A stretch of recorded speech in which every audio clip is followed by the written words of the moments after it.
The plane was silent, but not for long. The high-pitched cry of a 5-year-old girl rent the air in the executive cabin like a siren. Passengers turned their heads. Some sighed, others narrowed their eyes, irritated, and in aisle 3, seat A, a man in an Italian suit and a gold watch was clenching his fists on the arms of his seat, his face red with despair. "Isabella, please, please, love, Dad is here," he murmured, his voice breaking. But the girl didn't stop. She cried with her whole body, her little hands clinging to her seatbelt, her eyes closed tightly as if she were trapped in an invisible nightmare. The father tried to pick her up. She squirmed. He offered water. She turned her face away. He showed the tablet with drawings. She didn't even look. The flight attendant approached with a professional smile, but her eyes already betrayed the tension. "Mr. Duarte, can I help you with something?" He shook his head, eyes glassy, hands shaking slightly. "She was never like that, ever. Ever since Mom..." His voice trailed off. He didn't finish the sentence. The flight attendant hesitated, then stepped back silently, casting a quick glance at the other passengers. Some were already starting to grumble. A man in a red tie in the next hallway muttered something to his wife about lack of consideration. A woman in a beige coat pressed her headphones tightly as if she wanted to shut out the sound of the world. And it was then that a black woman, sitting 4 rows back, stood up. She was small, skinny. She wore thin-rimmed glasses, a simple button-down blouse, and a brown skirt that reached her knees. Her curly hair was tied into a low bun, well done but without vanity. She carried a book under her arm, an old edition of children's stories with a faded cover and yellowed pages. Nothing about her attracted attention, nothing except the calm in the eyes. She walked slowly down the hallway, her hands crossed in front of her, her gaze fixed on the girl who was sobbing uncontrollably. His steps were light, almost silent. She didn't rush it. He didn't hesitate. It just was. When he got close, he stopped next to the man's armchair. "Excuse me," she said, her voice low, almost a whisper. The man raised his face. His eyes were red, moist. He blinked, confused, as if it took him a while to process that someone had spoken to him. "What? Can I try to help?" she asked, without rushing, without touching anything, without invading the space. He looked her up and down. It took a second longer than it should have. He noticed the simple clothes, the old book, the discreet posture. Then he looked at his daughter still convulsed with tears, then back to her. Are you a doctor?" he asked, his voice rough with tiredness. "No, I'm a librarian." Silence. He frowned. For a moment he looked like he was going to laugh, but he couldn't. "I was too exhausted." "Librarian?" he repeated, as if the word didn't make sense. "And what's a librarian going to do?" "Read her a story." The woman didn't move. He didn't look away. He wasn't offended. "If you allow, yes." The man let out a short, bitter laugh, almost a sigh. "Look, I appreciate the goodwill, but I've tried everything. I've already offered toys, food, videos, music. She doesn't want anything. It won't work." "Maybe," said the woman calmly, without changing her tone. "But sometimes what a child needs is not everything. It's something right." He was silent. He looked at his daughter. She was still crying, now with smaller but constant sobs, as if she were drowning in something invisible. He looked around. Passengers watched, some with pity, others with barely concealed irritation. The woman in the beige coat rolled her eyes. The man in the red tie muttered something about lack of education among parents these days. The girl's father took a deep breath. There was no way out. Okay, try it." The librarian nodded. She slowly crouched down next to the armchair, getting to the child's level. He didn't touch her. He didn't speak loudly. He made no sudden movements. He just opened the book slowly, like someone opening a secret door, with care and reverence. And he started reading. Her voice was soft, calm, firm. Each word came out like a musical note, filling the space around the girl with something that wasn't noise. It was presence. It wasn't a rushed read. It was a conversation, an invitation, an outstretched hand. There once was a girl who was afraid of the dark. She cried every night alone in her room, afraid that no one would come, until one day the moon came down from the sky and asked, "Why are you crying, little one?" And the girl replied between sobs, "Because I'm alone, and no one sees me." The girl began to open her eyes, slowly, first a crack, then more. She was still sobbing, but now she was looking at the woman, for the book, for the colorful illustrations on the yellowed pages. His body, previously tense and rigid, began to relax. "Czar," and the moon said in a sweet, firm voice, "You are never alone, my dear. I am here, and the light that I carry in the sky is the same light that lives inside you. It never goes out, even when you can't see it." The crying subsided. The child's body went limp. She unbuckled her seatbelt. He stretched out his little hand and touched the page of the book with your fingertips, as if testing whether it was real. The librarian smiled, a small but true smile, warm. "Do you want to turn the page with me?" she asked softly. The girl nodded. Just a wave, but it was enough. Absolute silence on the plane. The father was paralyzed, eyes wide, the mouth half open. He didn't believe it. Minutes before, the daughter was inconsolable. Now she sat quietly,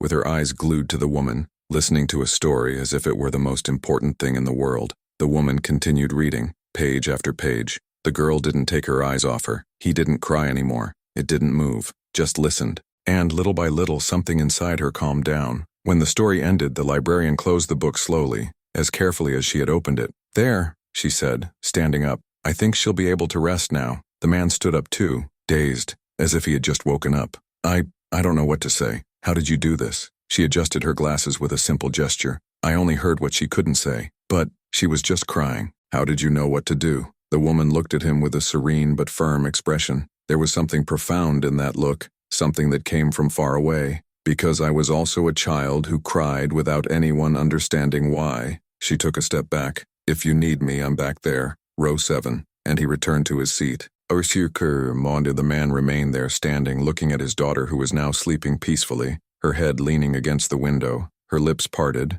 her face finally at peace. He sat up slowly, still in shock. The hands shook slightly. He rubbed his hand over his face, took a deep breath, tried to process what had just happened. But something inside him changed. He looked back at the woman who had already sat down and gone back to reading her own book. She didn't expect thanks. I didn't expect recognition. She had just helped. And now she was there, quiet, as if nothing had happened, as if saving a child was the most natural thing in the world. And he realized in that moment that he had never noticed her before. Not her, not anyone like her. She was on the same plane. I had boarded at the same gate. She had probably been sitting there for hours, but he hadn't seen it, because she was invisible, for him, for everyone, until they need it. The flight continued peacefully. The girl slept for the next 3 hours. The father sat motionless, looking out the window, lost in thoughts he couldn't organize. He didn't know that woman's name. I didn't know where she came from. I didn't know anything about her. But he knew one thing. She had done what no one else could,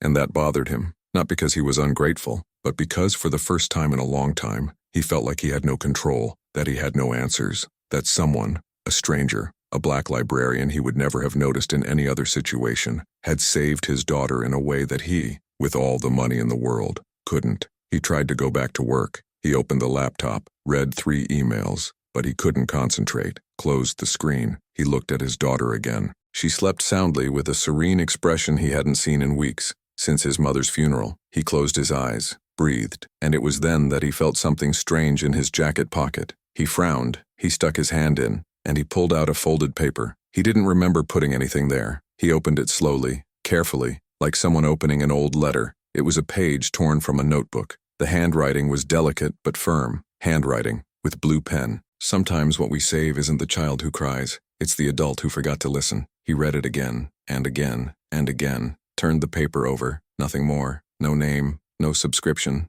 no explanation. He looked back again, his heart racing. The librarian was putting the book in her bag. She didn't look at him. He didn't smile. He didn't wave. She only prepared to disembark, like any other passenger. And when the plane landed, she was one of the first to leave. He tried to follow her. He picked up his daughter, still drowsy, picked up his handbag and ran down the narrow hallway. But when he arrived at the arrivals gate, she had already disappeared into the crowd. It disappeared, as if it had never been there. Over the next few days, he couldn't stop thinking about her. On the ticket, in words, in calm her, in the way she knelt beside her daughter without asking for anything in return, in the story she read, in the voice that calmed what nothing else had achieved. He tried to find her. He called the airline. He asked if there was any record, any name, any information. Nothing. Privacy policies. They couldn't help. He kept the note in his wallet. I read it every night before going to sleep. Sometimes what we save isn't the child who cries. It's the adult who forgot to listen. 3 days later, on a Monday morning, as he opened the newspaper on the breakfast table while his daughter played with dolls in the living room, he saw a photo and froze. It was her, the librarian. The face was the same, the glasses, the calm look. But the headline said something he never expected to see. Public employee fired after anonymous complaint of alleged misappropriation of funds. Case may go to a popular jury. He read it again, and again, and again. It didn't make sense. That woman who saved her daughter, was being accused of a crime. Embezzlement of funds, corruption, administrative misconduct. He looked at the photo again. She was standing in front of a public library, surrounded by reporters, with a serene but tired expression, as if she already knew that no one would believe her. And somehow, he knew that was wrong, very wrong. Her name was Clarice Mendez. He found out 3 days later when he typed, "Librarian fired São Paulo" into Google, and the news appeared in full. There was a larger photo. She was in front of the Mario de Andrade Municipal Library, with her arms crossed, her face serious, but without anger, just tired, as if I already expected that.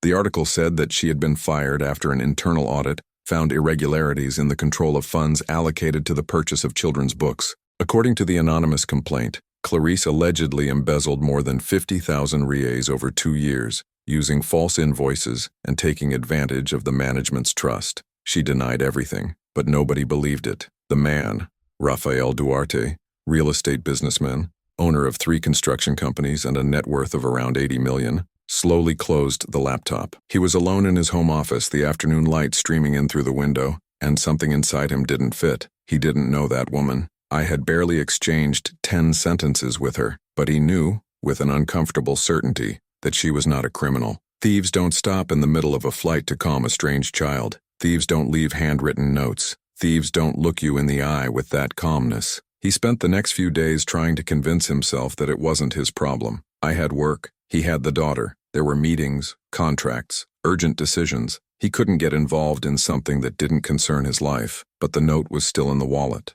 And every time he looked at Isabella, now calmer, sleeping better, smiling again, he remembered Clarice's voice reading that story, the way she knelt, of patience, of dignity. And I asked myself, how many times have I passed someone like that without seeing them? On Thursday night he made a decision. He called a lawyer friend. "I need a favor," he said bluntly. "I want information about a case. A public servant fired. Clarice Mendez, librarian." On the other end of the line, a pause. "Rafael, are you okay? What do you want from this?" "I just want to know if the process is solid, if you have real proof." "Dude, that's not our area. And you don't know this woman, do you?" "I know enough." Another pause. "Okay, I'll see what I can do."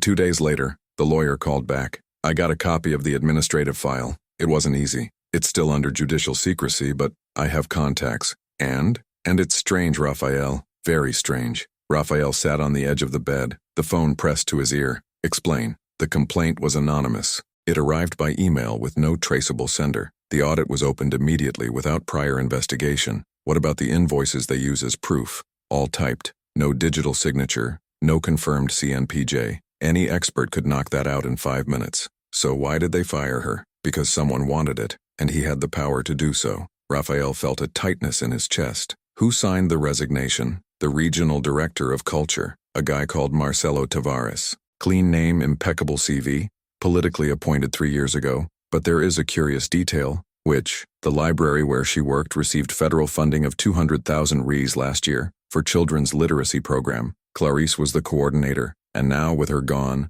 the funds have been redirected for an NGO partner with the City Hall. Which NGO? Instituto Semear Futuro. President? Marcelo Tavares' wife. Silence. Rafael closed his eyes. "Send everything to me. Process, notes, names, all." "Rafael, are you sure? This could go bad." He sends. The next morning, Rafael was sitting in the living room, surrounded by printed papers. Isabella played with dolls on the carpet, humming softly. He read each page slowly, underlining dates, names, amounts. And the more I read, the more the anger grew. Clarice hadn't diverted anything. She had reported it. There were emails from her hidden in the middle of the process, sent to the ombudsman 3 months before the dismissal. She questioned the bidding for the books. He said the prices were overpriced. Request an audit. He asked for transparency, and she was silenced. The anonymous tip came 2 weeks later. The dismissal, a month after that. Rafael passed his hand over his face. He took a deep breath. "Daddy?" Isabella called, looking at him with big eyes. "Hey, love, are you sad?" He forced a smile. "No, daughter, just thinking." She went back to playing, and he went back to the papers. But something still didn't make sense. Why was Clarice on that flight? Where did she come from? Where were you going? He picked up his cell phone and called the lawyer again. "Can you find her address?" "Rafael, please." A sigh. "I am going to try." 3 hours later, he had an address. An old building in Pinheiros, west of São Paulo. Rafael took the car keys, called the nanny to stay with Isabella, and left. He didn't know what he was going to say. I didn't know if she would answer, but I needed to try. When he arrived, the building was silent. He went up to the 4th floor, found apartment 42, and rang the doorbell. Nothing. It rang again. Silence. He was about to give up when he heard footsteps on the other side. The door opened, just a crack, and there she was, Clarice, without the glasses, the hair loose. His eyes were swollen as if he had been crying recently. She looked at him with surprise but without fear. "Mr. Duarte?" "Hi," he said awkwardly.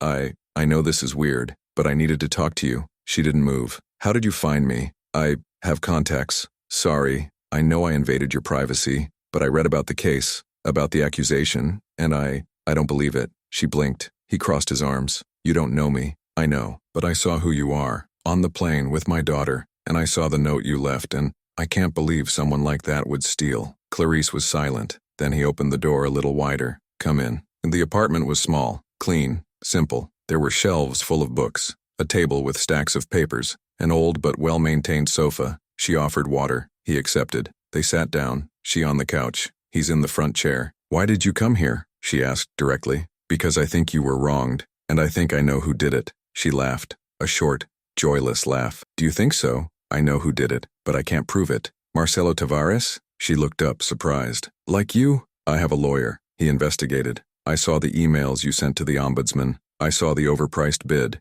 I saw his wife's NGO. All." Clarice closed her eyes. He took a deep breath. "Then you know I don't have a chance. He has power. I have nothing. You have the truth." She laughed again, this time with bitterness. "The truth doesn't pay for a lawyer, Mr. Duarte. Does not pay rent, don't buy food. I was fired. My name is dirty. No one will hire me. And the worst? Nobody believes me. Not even my own colleagues. They think I'm guilty." Raphael leaned forward. "I believe." She looked him in the eyes, and for the first time, he saw something breaking inside her. It wasn't anger. It was tiredness. It was pain. "Why?" she whispered. "Why would you, a stranger, believe me?" He hesitated. Then he took the ticket out of his wallet and placed it on the table. "Because you wrote that. And anyone who writes something like that is not a thief. He's someone who understands saving people." Clarice looked at the note. The tears started to fall. "I couldn't save myself." "Not yet," said Raphael. "But maybe I can help." She wiped her face with the back of her hand. "How?" "Let me hire a lawyer for you. A good one. Someone who really fights."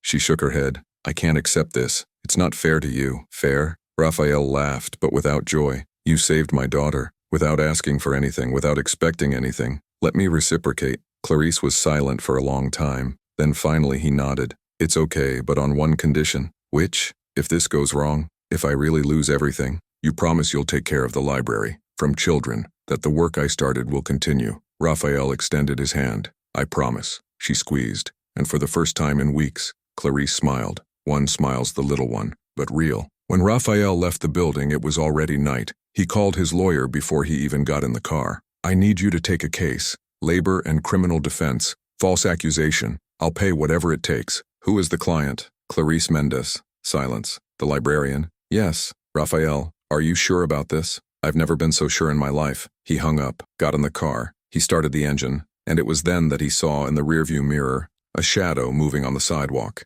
A man, in a dark suit, standing in front of Clarice's building, looking up to her apartment. Raphael frowned. The man took out his cell phone, dialed. He said something quickly, then he left. Raphael felt a shiver. Someone was watching her, and now, maybe he was watching him too. Raphael didn't tell anyone about the visit to Clarice's apartment. Not even the lawyer, not even the nanny, not even the partners. He returned home, kissed Isabella on the forehead while she slept, and locked himself in the office with the documents he had printed. Read everything again, every page, every fake invoice, every email from Clarice asking for an audit, every evasive response from management. And the more I read, the clearer it became. Clarice had not been fired for misappropriation of funds. She had been silenced, but something still bothered him. The man in the dark suit, standing on the sidewalk, observing her building. Raphael took out his cell phone and sent a message to the lawyer. "I need you to investigate something. I want to know if someone is following Clarice,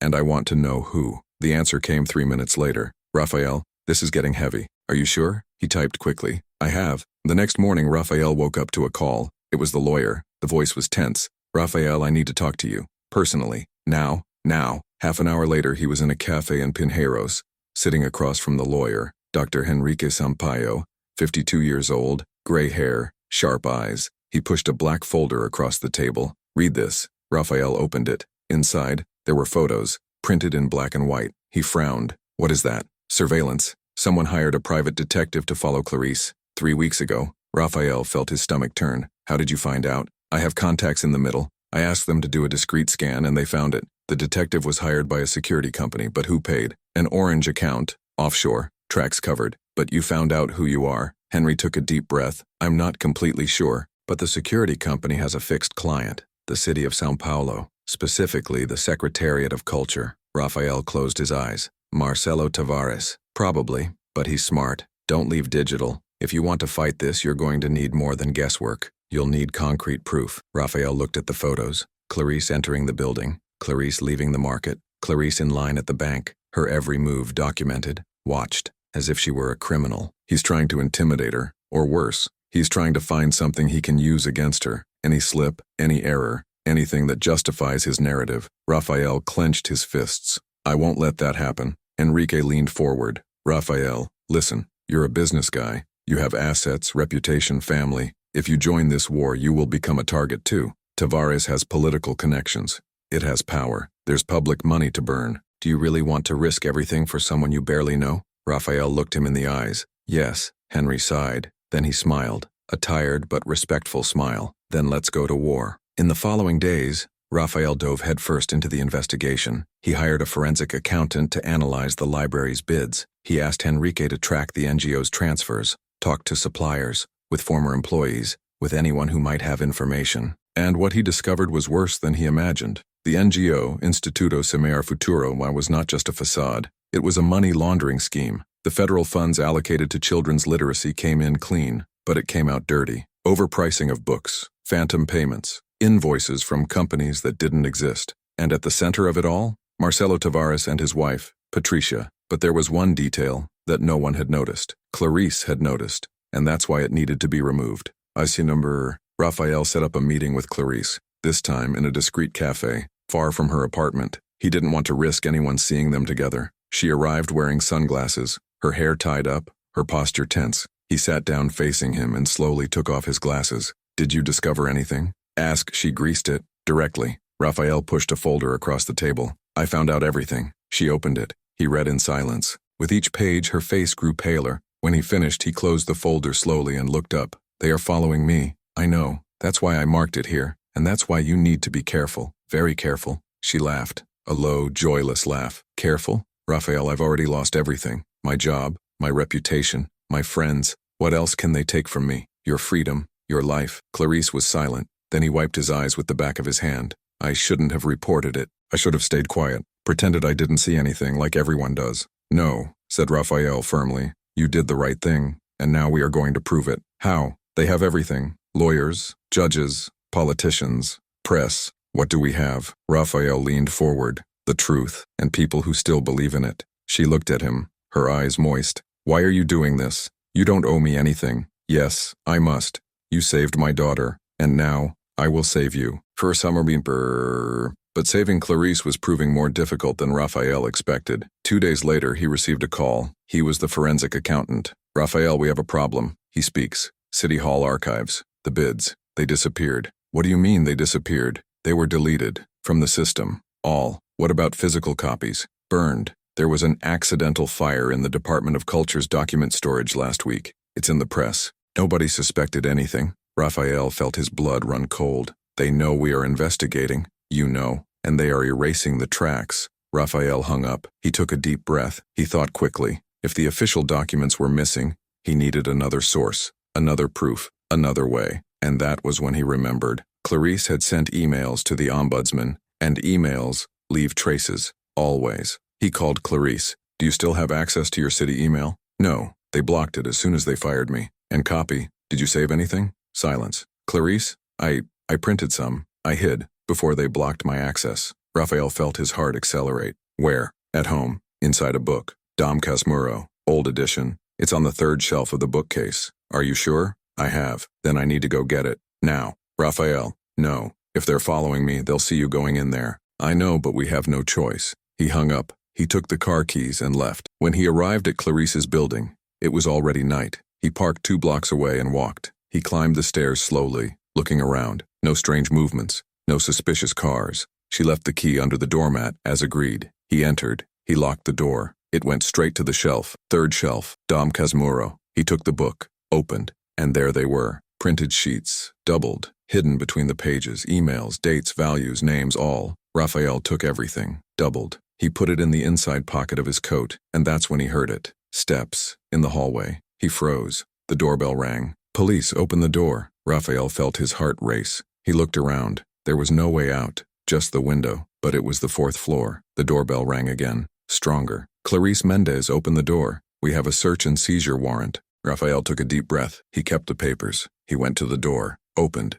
2 police officers, an older one with a mustache, another young man, nervous. Who are you? Asked the oldest. Rafael Duarte, Clarice's friend. Where is she? I don't know. She asked me to get some things for her. The policeman frowned. What things? Clothes, personal documents. The police officer looked at his partner, then back to Raphael. You're going to have to come with us to give a statement. Raphael nodded. I knew that resisting would be worse. All good. Let's go. They went down together. Raphael got into the car, and as the car started, he looked in the rearview mirror, and he saw it. A man in a dark suit, standing on the sidewalk, observing, taking notes, the same man as last time. Raphael squeezed the papers inside his coat, and I knew that the war had begun. At the police station, Raphael waited 3 hours. Nobody spoke to him. Nobody explained anything, until finally a door opened, and a man came in, high, impeccable gray suit, gel hair, fake smile, Marcelo Tavares. He sat down facing Raphael. He crossed his legs, smiled. Mr. Duarte, what a surprise. Raphael didn't respond. You know I know you, or rather I know your company, Duarte Construções. Impeccable reputation, million-dollar contracts, enviable heritage. He leaned forward. Why would a man like you get involved with someone like Clarice Mendez? Because she is innocent. Marcelo, are you innocent? She embezzled 50,000 reais of public funds. There's proof, invoices, testimonials, false evidence, planted. For you. Marcelo's smile disappeared. Be careful what you say, Mr. Duarte. Unfounded accusations can cost you dearly. Raphael leaned forward too. I have grounds. I have emails. I have dates. I have names. And I have one more thing. The truth. Marcelo was silent. Then he smiled again. But this time the smile was icy. You don't know who you're messing with. I know exactly. Marcelo got up. He went to the door. It stopped. He turned around. Let me give you some advice, Raphael. Go back to your life. Take care of your daughter. Forget that story, because if you keep going, you'll lose everything. I'm not afraid of you. Marcelo smiled. It should, and left. Ricam Raphael was released half an hour later. No explanation, no formal charges, just released. He left the police station, took a taxi, went back to the car, and when he entered, he took out his cell phone. He called Clarice. They went there. Police. Search warrant. But I got the emails first. On the other side, silence. Clarice? Raphael, you shouldn't have done that. Why? Because now you've become a target too. Raphael looked in the rearview mirror, empty, but he felt like a weight on his chest that someone was watching. I know, he said, but I won't give up. Even if it costs you everything? He hesitated. He thought of Isabella, in her smile, in the peace she had found after Clarice calmed her down. Even if it costs everything. Clarice took a deep breath on the other side. So we need to act quickly, before they destroy us. What do you suggest? Public exhibition. We need to take this to the press for the city council, anywhere they can't control. Raphael nodded. I'll talk to Enrique. We organize a collective, show everything, play at the table. What if it doesn't work? It will work, because the truth always comes out, always. But deep down, Raphael wasn't so sure. Raphael didn't sleep that night. He sat in the office until dawn. Clarice's emails spread out on the table, a cup of cold coffee next to his laptop. He read and reread each line, each date, each value. And the more I read, the more the anger gave way to something else. Determination. Marcelo Tavares had made a mistake. He had underestimated 2 things. Clarice's courage in documenting everything before being silenced, and Raphael's stubbornness in not giving up. At 6 in the morning, he called his lawyer. Enrique, I need you. Now. Raphael, it's 6 in the morning. I know, but I found everything. The original emails, the accusations that Clarice made, the dates that prove that she alerted the ombudsman before being accused. All. On the other side, silence. Then Enrique's voice changed. It stayed firm. Send everything to me. Now. And don't show it to anyone else. Not even for Clarice, not yet. Why? Because if Tavares knows you have this, he will act. And it can be violent. We need a plan. A good one. Raphael hesitated. Then he nodded. It's okay. I'll send it to you in 5 minutes. He hung up, scanned each page, sent everything encrypted, and waited. Half an hour later, Enrique called back. This is gold, Raphael. Pure gold. With that, we take him down. But it has to be the right way. How? Press conference, city council, public hearing. We can't go through common justice, Ma. Tavares has judges in his pocket. We need popular pressure, transparency, spotlights. He can't handle light. Raphael took a deep breath. How long do we have? 2 days. At most. After that, he will find out that you have the documents, and then, I don't know what he's capable of doing. Then let's work quickly. Raphael called Clarice. She answered on the second ring, her voice tense. Raphael, we're going to expose everything in 2 days. Press conference, city council with proof. But I need you to trust me, and let it stay hidden until then. Hidden? Where? At home. With Isabella and me. It's the only place I know is safe. Silence. Raphael, I can't accept this. You've already done too much. Clarice, please. They're following you. If you stay alone, they will catch you. They'll invent something. They will plant drugs, weapons, anything. You can't be alone. She took a deep breath. He heard the muffled sound of someone trying not to cry. It's okay, I go. Excellent. I'll send a car to pick you up. In an hour. Don't wear anything that attracts attention. Only the essentials. Raphael? Yes? Thanks. For everything. He smiled, even though he knew she couldn't see. We will win this. Together. Clarice arrived at Raphael's house in the middle of the afternoon. She was pale, her eyes sunken with exhaustion, but there was something different about her. It wasn't resignation. It was fire. Small, but alive. Isabella, run. I came to her as soon as I saw her. Aunt Clarice, shouted the girl, hugging her legs. Clarice crouched down, her eyes teary, and hugged the child tightly. Hey, my love, how I miss you. Are you going to stay here with us? Clarice looked at Raphael. He nodded. I am going, yes, for a few days. Isabella smiled, radiant. So can you read me another story, the one with the moon? Clarice wiped her eyes and smiled. I can. Tonight. I promise. On that night, after Isabella slept, rocked by yet another story from Clarice, Raphael and she sat in the living room. The lights were off except for a lamp in the corner. He served tea. She accepted, but didn't drink. He just held the cup between his hands, as if he needed the heat. Are you afraid? Raphael asked, breaking the silence. Clarice looked at him. I have, very, but not from Tavares. I'm afraid this won't work, that no one believes. That all this is in vain. It won't be. How do you know? Because I saw who you are, on the plane, with my daughter. You are not someone who gives up, and I won't give up on you either. Clarice smiled, a sad but grateful smile. I spent my whole life being invisible, Raphael. In libraries, on the streets, in meetings. Nobody saw me, until I get used to it, until I thought it was like that my place was there, in the corner, quiet. But when I saw those children who depended on those books, on that program, I couldn't keep quiet. I wasn't able to, and that's why they attacked you. He was, because I had dared to speak, daring to report, daring to exist. Raphael leaned forward. So now we're going to make you exist so high that they won't be able to erase you ever again. Over the next 2 days, Raphael, Enrique, and Clarice worked non-stop. They put together a complete dossier. They organized the emails by date. They crossed the bids. They identified the shell companies. They tracked the transfers to the NGO. They obtained statements from suppliers who had been pressured to overprice. And most importantly, they got a witness. Marta Oliveira, former secretary of Marcelo Tavares, fired 6 months ago. She was afraid, very scared. But when Enrique showed her the evidence, when she saw that she was not alone, she agreed to talk. I saw everything, she said, her voice trembling but firm. I saw him sign the fake contracts. I saw his wife get the money. I saw him ordering Clarice to be chased. And when I threatened to tell him, he fired me. He said if I opened my mouth, he would finish me off. Raphael looked at Enrique. Is she willing to testify publicly? Marta took a deep breath. Top, but only if you have protection. I have 2 children. I can't risk it. You will have it, said Enrique. We're going to ask for witness protection, and the press conference will be at the city council with counselors present. He won't be able to touch you. Marta nodded, but her hands were shaking. The press conference was scheduled for a Friday at 10 in the morning. In the plenary session of the São Paulo City Council, Enrique invited the press, newspapers, TVs, radios, news portals, and most importantly, he invited opposition counselors, people who already suspected Marcelo Tavares but had never had proof. The night before, Raphael could barely sleep. He passed through the living room and saw Clarice sitting on the sofa,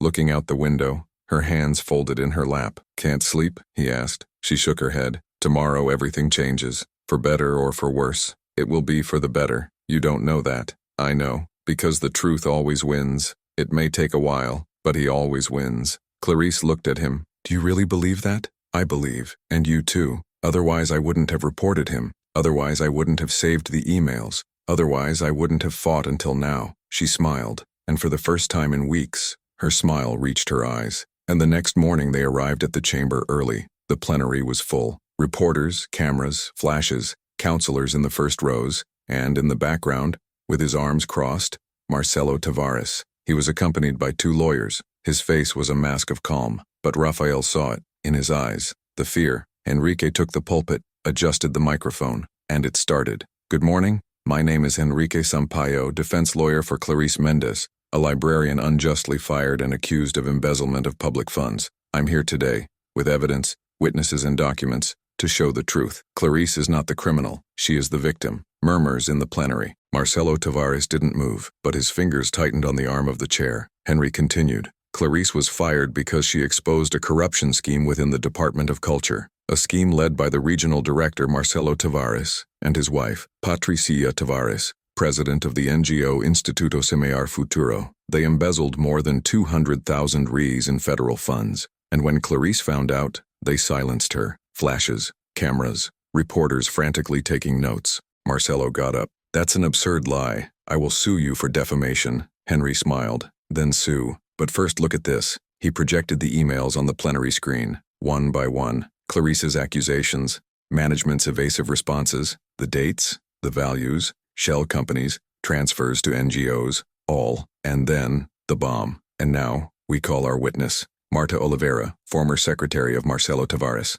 Marta went up to the pulpit. The hands were shaking, but the voice was firm. I saw everything. I saw him sign fake contracts. I saw his wife receive bribes. I saw him order the pursuit of Clarice. And when I threatened to tell him, he fired me and threatened me. Explosion of voices. Reporters shouting questions. Counselors demanding explanations. Marcelo Tavares was pale. He tried to leave, but 2 security guards blocked the door. A counselor stood up. Mr. Tavares, do you have anything to declare? Marcelo looked around. Then, to the lawyers. They were mute. He sat back down, and for the first time I said nothing. Clarice was sitting in the first row, watching everything. Tears were streaming down her face, but they weren't tears of sadness. They were of relief. Rafael, beside her, held her hand. You did it. She shook her head. We did it. And for the first time in months, Clarice took a deep breath, and he felt like he could exist again. Esu bad roads, but the war was not over yet. When the press conference ended, when the reporters left, when the cameras went out, Marcelo Tavares passed by Clarice. It stopped. He looked at her, and he whispered low but venomous, Do you think you won? This is far from over, and left. Rafael took a step forward, but Clarice held him back. He leaves. He already lost. He just doesn't know yet. But that night, upon returning home, Rafael received an anonymous message. Be careful who you protect. Accidents happen. He looked at Clarice sleeping in the guest room. He looked at Isabella, sleeping peacefully in her room,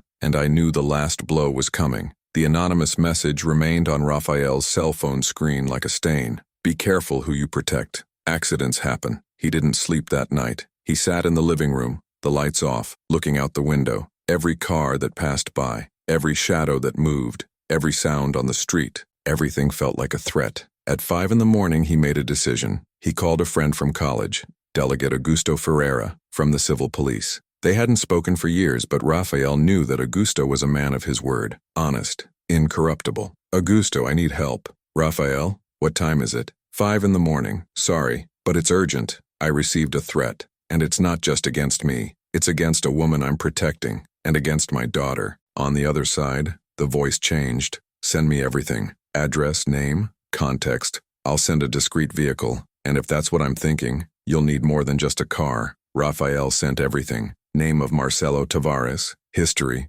threats, complete dossier. Half an hour later, Augusto called back. Rafael, this guy is dangerous. He has political connections, but he also has enemies. Many. And if you authorize me, I can open an official investigation. Based on the evidence you have, I authorize it. Do whatever it takes. Excellent. But you need to act fast. Before he acts, Rafael hung up. He looked down the hall. Clarice was standing, leaning against the doorframe in a bathrobe, her eyes wide. Did you hear? He asked. She nodded. He won't stop. I know, but neither do we. And that morning, Rafael took Isabella and Clarice to his mother's house, Dona Margarita, 72 years old, widow, living on a farm in Atibaya, far from the city, far from Tavares. Mom, I need you to stay here, just for a few days, until everything is resolved. Dona Margarita looked at Clarice, then to Rafael. Are you in danger, son? No, But they might be, and I'm not taking any chances. Dona Margarita nodded. He hugged Clarice as if he had known her for years. Don't worry, my daughter. Nobody finds you here. Clarice held her hands, her eyes full of tears. Thanks. Raphael bent down and hugged Isabella. Dad needs to sort out some things, but come back soon, it's okay?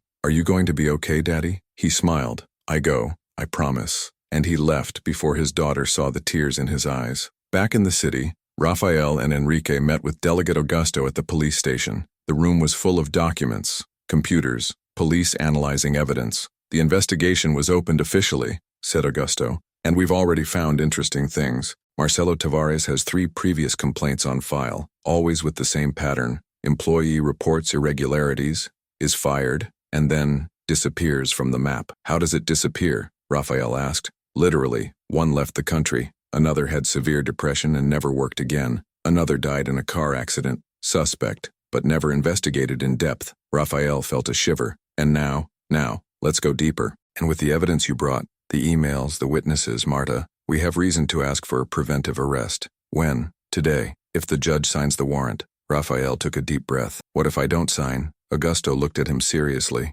Then you'll need luck. Lots of luck. The warrant was signed at 3 in the afternoon. At 4, Marcelo Tavares was arrested in his office at the Secretariat of Culture, in front of colleagues, secretaries, and security cameras. He didn't scream. He didn't resist. Just smiled. An icy, calculated smile. You'll regret it, he said, as he was led away. But his arrest triggered a wave. His wife, Patricia Tavares, was arrested on the same day. The NGO was banned, contracts suspended, and most importantly, the press didn't stop covering it. Newspapers, TVs, radios, social networks. Clarice's story, the librarian who dared to speak out, was silenced, persecuted, and almost destroyed, but resisted, became a symbol. Justiça. Poor Clarice went viral. People shared. Teachers, librarians, public servants, people who had already been through similar situations, people who were afraid to speak, and now he saw that it was possible. 3 days later, Raphael returned to the farm to look for Clarice and Isabella. When he arrived, Isabella ran to him. Daddy, you're back! He picked her up, turned her around, kissed her forehead. I'm back, my love, and now everything is fine. Clarice was sitting on the balcony, next to Dona Margarita. The two talked quietly, drinking coffee. When they saw Raphael, Clarice stood up. Was he arrested? He was, he and his wife, and the investigation is going deep. They will find everything. Everything, really. Clarice closed her eyes. He took a deep breath, and for the first time in months she felt like she might collapse. And it collapsed. He cried, high, with the whole body, years of humiliation, of invisibility, of injustice, everything coming out at once. Dona Margarita hugged her. Raphael approached. He held her hand. You won, Clarice. You won. 2 weeks later, the public ministry filed a formal complaint against Marcelo and Patricia Tavares. The accusations: passive corruption, embezzlement of public funds, ideological falsehood, malfeasance, criminal association, and more, persecution, slander, and threats against Clarice. Their defense fell apart. Witnesses appeared, former employees, suppliers, even a counselor who had received bribes. Everyone started talking, and Marta Oliveira, the former secretary, was protected as a key witness. She testified in court, calmly, firmly, and he destroyed any chance of Marcelo escaping. He knew everything. He ordered everything. And he destroyed people like Clarice, people like me, because we dared to say no. The judge heard everything, read the proofs, and at the end of the hearing he declared, preventive detention maintained. The case goes to the popular jury. Marcelo Tavares left the room handcuffed, head down, his impeccable suit now creased. The smile was gone, and outside, on the steps of the forum, dozens of people were waiting. Librarians, teachers, servers, ordinary citizens. And when Clarice came out, they applauded. They applauded standing up. They shouted his name. Clarice! Clarice! Clarice! She stopped at the top of the stairs. He looked at the crowd, and for the first time in a long time, he didn't feel invisible. It existed, and no one would ever erase that again. 3 months later, Clarice was reinstated as a librarian, with all honors, with a formal apology from the City Hall, and with a proposal: coordinate a state child literacy program. She accepted, and at the inauguration ceremony in the Municipal Library Auditorium, Raphael was in the front row, with Isabella on my lap. When Clarice took the stage to speak, the girl shouted, Aunt Clarice. Clarice smiled. He waved, and it started. I'm not a heroine. I never went. I'm just a woman who did what was right, even when it was difficult, even when it was dangerous. because I believe that there are things that are worth more than comfort, more than silence, more than fear. She looked at Raphael. And I believe that when we save someone, we save ourselves too. Applause. Raphael discreetly wiped his eyes. Isabella applauded, beaming. And when Clarice got off the stage, she went straight to them. He hugged the girl. He hugged Raphael. Thank you, so she beat her, for everything. He shook his head. I'm the one who should be grateful.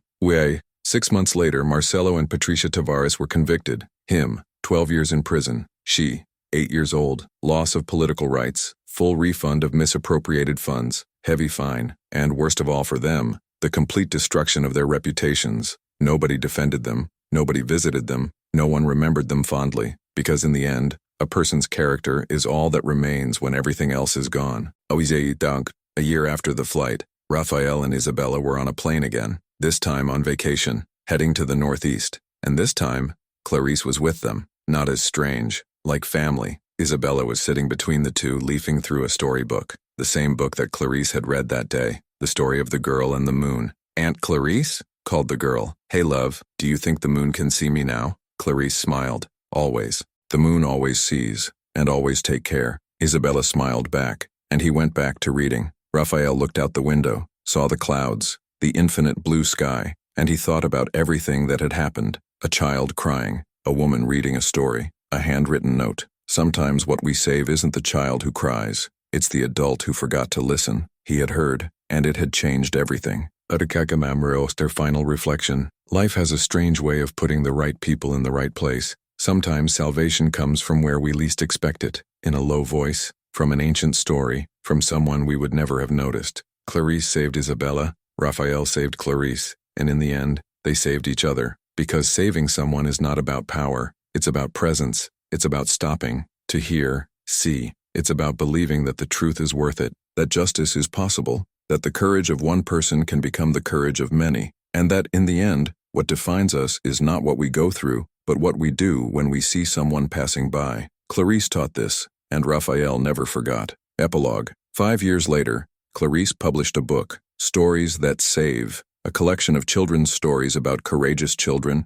attentive adults, and the power of empathy. In the dedication it was written, for Isabella, who taught me that every child deserves to be seen, and for Raphael, who taught me that every adult can learn to see. The book became a bestseller. It was adopted in public schools across the country, and on a Saturday afternoon in a library in São Paulo, Clarice held a launch party. The hall was packed, children sitting on the floor, parents in chairs, teachers leaning against the walls, and there, in the second row, were Raphael and Isabella. She now 10 years old, braided hair, bright eyes. He's a little grayer but with the same firm look. When Clarice started reading, silence took over, and Raphael realized once again the power of a calm voice, a story well told, from someone who chooses to see, and he smiled, because he knew that that story, his, hers, Isabella's, would never be forgotten. You? Have you ever been in a situation where someone saved you without you expecting it, or where you were able to save someone in an unexpected way? From 0 to 10, how much did this story move you? Leave it in the comments. If you liked it, subscribe to the channel, activate the bell, and watch the next story. There are many more people fighting for justice, dignity, and truth, and we will tell each one of them. Until next time, and remember, never underestimate the power of seeing someone.